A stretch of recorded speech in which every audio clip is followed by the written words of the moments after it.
नमस्कार, मी मशरूम शाकोती बनवण्यासाठी इथे मशरूम घेतलेले आहेत। ते 5-6 वेळा स्वच्छ पाण्याने धुवून घेतले। आता मी ते साफ करून घेते। अशा प्रकारे मी सगळे साफ करून घेते। मोठे मोठे मी बाजूला काढून घेते। त्याची पातळ काप कापून घेते। जास्त पातळ नाही करत आहे। अशा प्रकारे काप कापून झालेली आहेत। आता बाकीच्यांचे मी मोठे मोठे तुकडे करून घेते। मशरूम कापून झालेले आहे। आता मी कढईत तेल घेऊन त्यात आले लसूण परतून घेते। त्यात एक मोठा कांदा परतून घेते। कांदा लालसर झाल्यावर हिरवी मिरची, टोमॅटो घालून परतून घेते।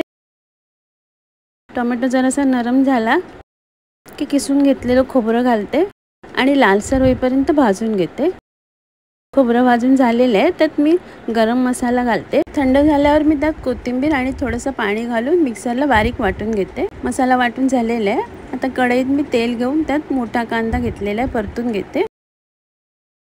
हळद आणि लाल मिरची पावडर घालून पुन्हा एकदा परतून घेते। आता वाटून घेतलेला मसाला घालते आणि जरासा भाजून घेते। आता पाणी घालते आणि मसाला उकळायला ठेवते। मसाल्याला छान उकळी आलेली आहे।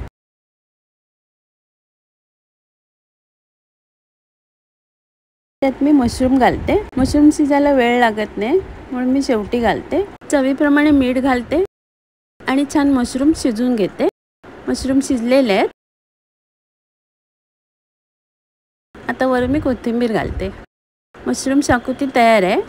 इथे मी भेंडी बारीक चिरून घेतलेली आहे। ते पॅन मध्ये घालते आणि एक कोकम घालून सुकेच 2 मिनिटं परतून घेते। भेंडी परतून झालेली आहेत। आता मी थोडंसं तेल घालते। एक मोठा कांदा, हिरवी मिरची आणि कढीपत्ता घालून पुन्हा एकदा मी परतून घेते। आता हळद घालते आणि सगळं मिक्स करून घेते। एक छोटा टोमॅटो घातलेला आहे बारीक चिरून। चवीप्रमाणे मीठ घालते आणि भेंडी शिजेपर्यंत मी परतून घेते।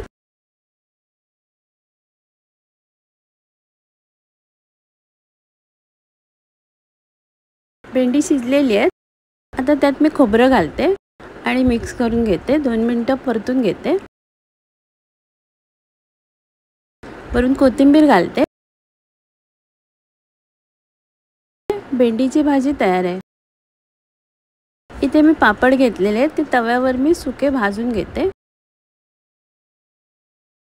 पापड भाजून झालेले आहेत। आता मी एका प्लेटमध्ये कांदा, टोमॅटो, कोथिंबीर, लिंबाचा रस, खोबरं, लाल मिरची पावडर आणि मीठ घालून सगळं मिक्स करून घेते।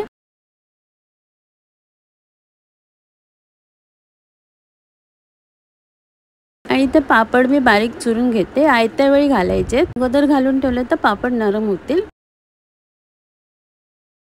पापड किसमूर तयार आहे।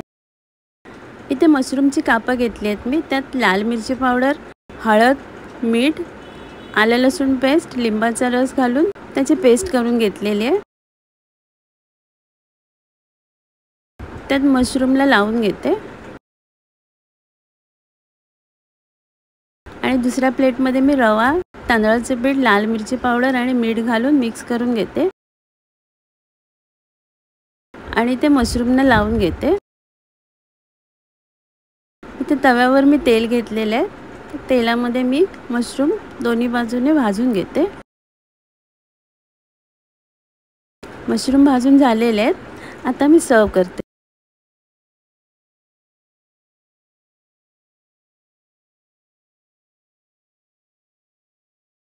आजचा व्हिडिओ पाहिल्याबद्दल धन्यवाद।